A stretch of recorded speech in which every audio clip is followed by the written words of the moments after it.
Link engaged. Visit us at TeamSpeak.com.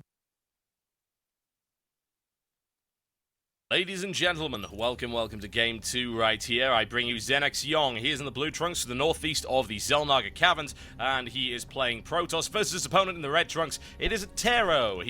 He is in the southwest, and he is also playing Protoss.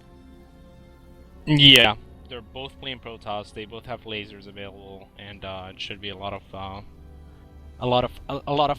an aesthetically pleasing matchup, to say the least. Yeah, if you want a matchup that's as close to Star Wars as humanly possible, you want to be looking at PvP. Laser swords, blasters, you got everything.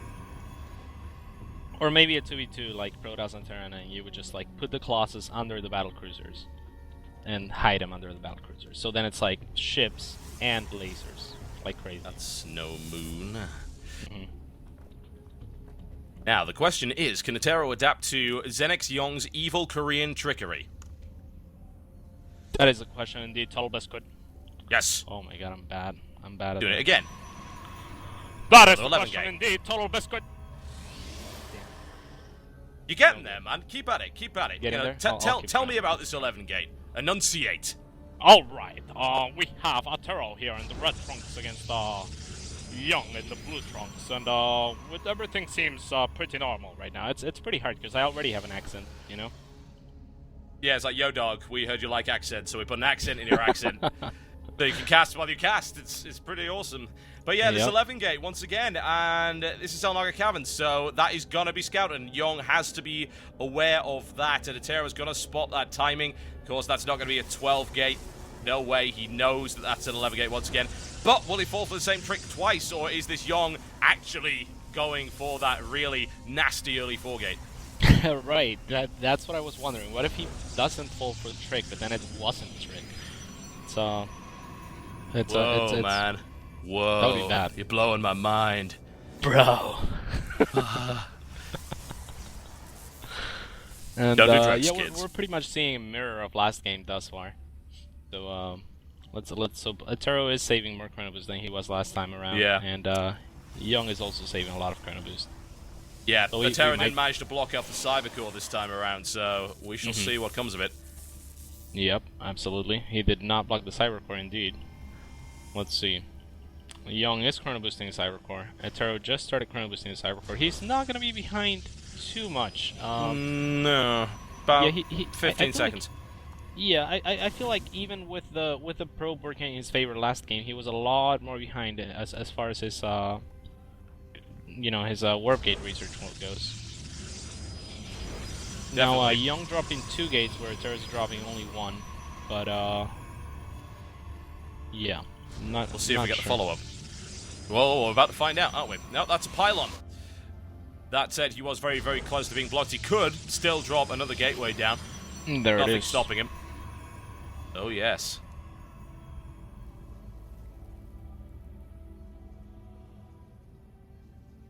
No gateways for him. None whatsoever. Interesting. So, ZeNEXYong playing mind games with his opponent once again. Yeah, that appears to be the case, except ZeNEXYong might actually be a little bit more aggressive this time. He is getting second Stalker over Sentry, but he did get the gas as well, whereas TDAttero didn't get his gas. So TDAttero, if anything, should be safe from anything that ZeNEXYong throws at him. We'll see if that is the case, and I would think that Young would be feeling fairly confident after that game. So, not really worrying, doesn't think he needs a... Well, he's actually warping a Sentry in now, so never mind. Shuts down the Scout nice and easy and goes for the robotics once again. So, as you were saying, this is a mirror build to last time, and twice now we were thinking, is it going to be a 4 gate, and it turns out it's not. Yeah, absolutely. TDAttero this time around, not as ahead in probes, he's only 2 probes ahead, just barely. And it's a little bit quicker, just following on ZeNEXYong's timing for his own tech. Now, really interesting to notice, ZeNEXYong waited until that sacrificial probe scouted TDAttero to make the Sentry, so that pretty much told him like what you need to do, and now he's pretty much stopped warping in anything. Because once you see that Sentry, it basically tells you, you know, like, your opponent is just chilling. Yep. playing defensively. He's concerned about any kind of aggression. Admittedly, Yong was also a little bit worried about that, so that's something to bear in mind. TDAttero going for the Twilight Council earlier this time around, so if he does get Blink Stalkers and Yong does decide to get aggressive, then Yong's going to be in a little bit of trouble there. And Twilight Council now with a follow-up, but it's about to finish right there for TDAttero, so that's not really too big a deal. He shouldn't be too concerned about that. Yeah, it's pretty much mirror builds. Yeah, just pretty much everything's a mirror, except the only small difference is ZeNEXYong gets his Observer out before the Immortal, whereas TeDAttero always gets the Immortal first, it looks like, and then the Observer. So he's not planning on skipping that Observer by any means. I'm not sure why you would get the Observer after the Immortal. Maybe it's safety, or maybe he's trying to catch the other Observer on its way to his base. Yeah, but maybe. Either way, it's just small stuff. Yep, he's getting awfully close to that robotics facility. Wants to be a little bit careful. If that Observer goes up there, the Stalkers will shoot it to pieces. Yong flanking around the side, however, and he's going to have no visibility. Gets out of there just at the right time. Blink coming up for both. If it becomes a Blink micro battle, I've got to say, as good as TeDAttero is, I'd have to put it in favor of Yong. Yeah, that might be possible. TeDAttero has been warping in more Blink Stalkers than Yong has, though. His Stalker count is a little bit higher. And Yong, actually, they're even on Zealots, so yeah, it's a little bit tough to say. I love what Yong has been doing with these two Stalkers, though. There's nothing that Protoss has that could catch Stalkers unless TeDAttero was going for someone like Phoenixes.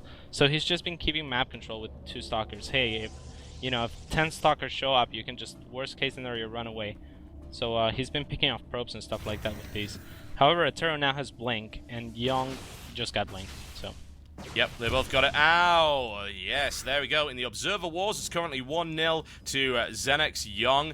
And very smart Observer play there by Yong. I think you've got to emphasize just how smart that really was, because he went to his opponent's base, and then he turned around, noticing that the Immortal was out, knowing that since the Immortal was out at that time, the Observer wouldn't have been out yet. So he was going to turn around and catch his opponent's Observer. Incredibly smart play there. And here we're going. Fight! Fighting time, yes indeed. That's what we like to see. TeDAttero is getting into it, but so is Yong. And Yong actually has an Immortal advantage right now, which is not great for TeDAttero whatsoever. However, he's forced to back. This is really good for TeDAttero. If he can pick off this Immortal and then the next one, he should be in a pretty good spot. He needs to keep his own Immortal alive, though. He's not going to be able to do that. And now it's looking pretty good for Yong. TeDAttero needs to blink away and back. Yep, Yong decided, I think, to feint, as far as I could tell. That was a trick to lure his opponent in, and then he turned around and pounced a good focus fire right there, Blink Stalker Micro, and currently we've got TeDAttero behind. He did choose to go for an expansion, which is, of course, a little bit risky, and Yong is aware that it's coming, so Yong's really got to do damage right now, I suppose. Yeah, Yong has 2 more Stalkers than TeDAttero does. If he is aware of this, then he can definitely do some damage. Wow, losing 1 Stalker then. Very, very, very unnecessary right there. But Yong's still going to keep his Stalker count up. And basically, Yong has to go all in here. Yeah, he must pressure. If TeDAttero is able to get the economic advantage, then things will go horribly wrong very, very fast. It is perhaps a little bit late to expand, and TeDAttero is blocking it off to make sure that that does not happen. But as you said before, all-in is a very real possibility. Aggressive pylon is up, and I would imagine Yong's just going to be bringing an awful lot of Stalkers here, maybe a few Zealots to pressure his opponent. There we go, 3 Zealots coming in. And army supply is currently 43 to 37 in favor of Yong. Sentry in the mix as well. Interesting, possibly for Guardian Shield, I would think. Doesn't have the energy for it, actually is for that was a nice force field. The Immortal not shooting anything, TotalBiscuit. It's just sitting back there. Yeah, that is absolutely incredible when you think about it. That's a random force field. No, it's not. Yong knew exactly what he was doing and is now completely annihilated TeDAttero. And TeDAttero's Immortal is really the only thing keeping him alive right now. That's not going to last too much longer. Down it goes, and Yong with a masterful display of PvP right here. Yeah, that was really impressive by Yong. TeDAttero was really smart to get that Immortal out because he knew that Yong's Immortal couldn't make it in time, so Yong was forced to just pressure off of Blink Stalkers. But then, that force field was really good, and TeDAttero should have. I feel like he should have just blinked back before behind that force field and repositioned himself. If I were TeDAttero, I would have even pulled probes. he has a probe at Young's Expo. He knows that if he just keeps this expansion alive, he should be in a pretty good spot. So, you know, when it comes to that, I wouldn't have minded if he pulled a few probes, maybe just the 6 that he had in his Expo, and controlled that Immortal a little bit better. But as it is, it seems like we got a final. Yes, indeed we do, and it's going to be a good one. There's no doubt about that. ZeNEXYong versus ZeNEXYong.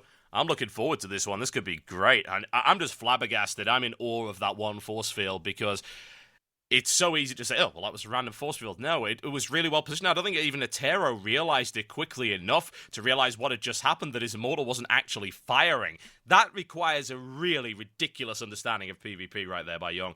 So that is scary. I would not want to be anywhere near him in a PvP. It's all I can say. And it looks like TDAttero has learned a few lessons from that one. Yeah, absolutely. I mean, he basically just warped in that sentry, right? Like, it wasn't like he had the sentry. It was like a strategical move. It was like, I'll get a sentry. Who thinks of getting a sentry? But then that one force field just like made it so that TDAttero's Immortal and maybe a couple stalkers were just a little bit stuck behind. And then, you know, that's a situation that you're more used to seeing as Zerg. Like, I instantly saw that, and I was like, okay, like, if those were roaches, I would pull back, you know, and try and reposition. But as Protoss, you're probably not used to dealing with force fields all that much in battle. So no, that was really nice. There's no doubt about that, especially when you primarily got Blink Stalks. You think, well, force fields, what's the point in that? And I first thought, well, it's going to be a Guardian Shield, then I realized, hang on a second, it's not going to have the energy for a Guardian Shield, it's going right in there. But yeah, that was absolutely fantastic play there by Young, and we will be seeing him in the final very shortly. We're just getting everything sorted out. We'll be going to a quick commercial break, and then we'll be right back with the final. Game 1 of a best-of-5 series between ZeNEXYong and Young. So, ladies and gentlemen, you are watching the TL Open. It's brought to you by TeamSpeak 3. My name is TotalBiscuit. And I am Total Gravy. Oh, no, I'm Cat.